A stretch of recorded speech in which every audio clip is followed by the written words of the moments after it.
নমস্কার, good morning. আরও একটু সুন্দর দিন, সুন্দর সকালে আপনাদের সবাইকে স্বাগতম। আজকে তারিখ হচ্ছে 28শে মার্চ 2025 এবং আজকে আমার 365 ডেজ চ্যালেঞ্জের 44তম দিন। আমি 44তম দিনে বেরিয়ে পড়েছি আরও আমাকে নিজের শারীরিক এবং মানসিকভাবে সুস্থ রাখার জন্য নিজেকে দেওয়া নিজের যে চ্যালেঞ্জ সেটাকে পূরণ করার লক্ষ্যে। এবং আমি চাই যে প্রতিটি মানুষ তার যে স্বপ্ন সেটা পূরণ হোক এই 2025-এ, যেটা আমরা সবাই প্রথম বছরের প্রথম দিন বা প্রথম সপ্তাহে যে রেজুলেশনগুলো পাস করি সেখানে সেটাই আমরা ভাবি। আজ শুক্রবার এবং সপ্তাহের প্রায় শেষ দুটো দিন, আর তারপর আছে আজ আমরা মার্চ মাসের অন্তিম 3 দিনে আছি এবং সবাই মার্চ মাসের কারণে সবাই প্রচণ্ড ব্যস্ত, প্রচণ্ডভাবে আমরা কাজের চাপে আছি, যে যেই পেশাতে যেই কর্মস্থলে থাকুক না কেন। তারপরে যেটা আমার মনে হয়, নিজেকে সুস্থ রাখার জন্য, নিজেকে শারীরিক মানসিকভাবে তৈরি রাখার, প্রস্তুত রাখার জন্য আমাদেরকে সময় দিতে হবে। নিজের সুস্থতা, শারীরিক সুস্থতা যদি, মানসিক সুস্থতা যদি না থাকে তাহলে আমরা কখনোই কোনো কাজে আমাদের 100% দিতে পারবো না। এবং নিজের সুস্থতার চাইতে কোনো অবস্থাতে অন্য কিছু গুরুত্বপূর্ণ হতে পারে না। এবং মানুষ যতক্ষণ পর্যন্ত সুস্থ আছে ততক্ষণ পর্যন্ত সে সব কাজের ক্ষেত্রে সে ফিট এবং সব কাজটা সে করতে পারবে। এই লক্ষ্যই আমাকে বারবার এই যে রিজনটা, সেটাই আমাকে বারবার এই প্রতিদিন সকালবেলা উঠে নিজের শারীরিক এবং মানসিকভাবে সুস্থ রাখার জন্য যে প্রচেষ্টাগুলো সেটা করতে সহায়তা করে। তো বন্ধুরা, যেটা আমাকে অনুবদ্ধ করে এবং আমি যখন ডিমোটিভেট হয়ে যাই তখন আমরা পুনরায় রিস্টার্ট এবং ফোকাস, এই 3টা জিনিস করে আবার বেরিয়ে পড়ি প্রতিদিন সকালে। আমাদের প্রত্যেকের জীবনে ভালো এবং খারাপ সময় আসে। অনেক সময় আমরা ডিমোটিভেটেড হই, অনেক সময় আমাদের খুব বেশি আমরা উৎসাহ, এনার্জেটিক হই। তো এটা ছোট্ট একটা আপনাদের সামনে গল্পের মতোভাবে একটা অভিজ্ঞতা শেয়ার করতে চাই। একটা ছেলে তার কলেজে যখন প্রথম ভর্তি হয়, সে প্রথম প্রচণ্ড উৎসাহের সাথে সে ক্লাস করতো, সে কলেজে যেত, বিভিন্ন কালচারাল অ্যাক্টিভিটিতে অংশগ্রহণ করতো। তার first semester, second semester, third semester যায়। হঠাৎ দেখা যায় যে ছেলেটি একদম ক্লাসেও যাচ্ছে না, তারপর পড়াশোনায় সেভাবে মন দিচ্ছে না, তো সেইভাবে কোনো পার্টিসিপেটও করছে না অ্যাক্টিভিটিতে। তার এই যে হঠাৎ করে একদম সবার থেকে আলাদা হয়ে যাওয়া, এটা পরিলক্ষিত হয়। তো সেই কলেজের তার থার্ড সেমিস্টারের সবথেকে তার কাছের যে টিচার ছিল, উনি সেটা লক্ষ্য করলেন এবং ওনাকে নোটিশ করার পর সে একদিন তাকে লাইব্রেরির মধ্যে, সেই টিচার তাকে পেয়ে যায় এবং বলে যে ছেলেটাকে, যে কী করছো, তোমার কি হয়েছে, হ্যাঁ সো এইগুলি বলতে। তখন সে বলে, স্যার আমার তো জীবন সম্পূর্ণ মানে স্তব্ধ হয়ে গেছে, বিকজ অফ আমি একটি মেয়েকে ভালোবাসতাম, তার সঙ্গে ব্রেকআপ হয়ে গেছে, এই অ্যাসেক্ট্রা এগুলো বলতে থাকে।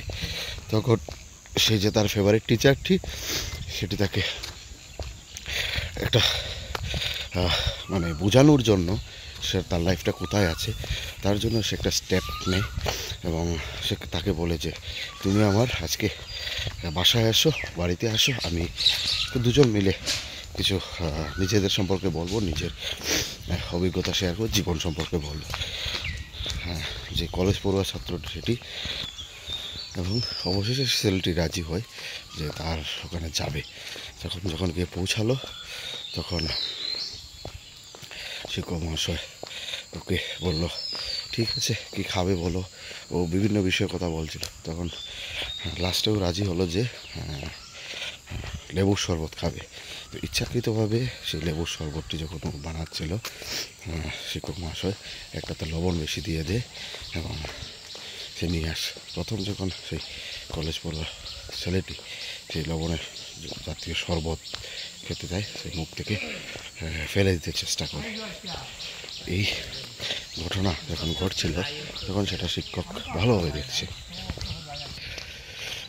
ফেলে দেওয়ার চেষ্টা করে তখন যে তার শিক্ষক মহাশয় ছিল উনি বলেন, আরে এটা কি করছো?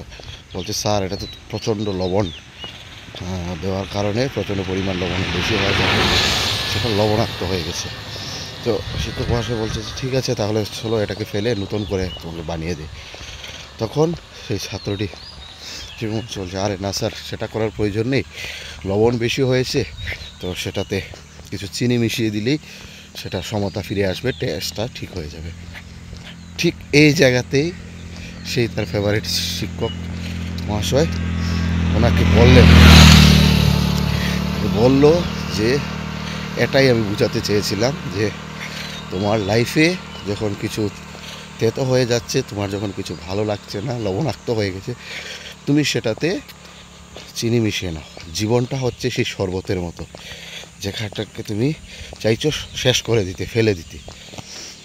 তো এটা বোঝার পর ছেলেটি সেটা রিয়েলাইজ করে শিক্ষক মহাশয় বলে যে চলে গেছে তাকে কথা বাদ দিয়ে নিজের জীবনটাকে এমনভাবে তৈরি করো যাতে যে আসবে সে যেন সে চিনি হয়ে আসে।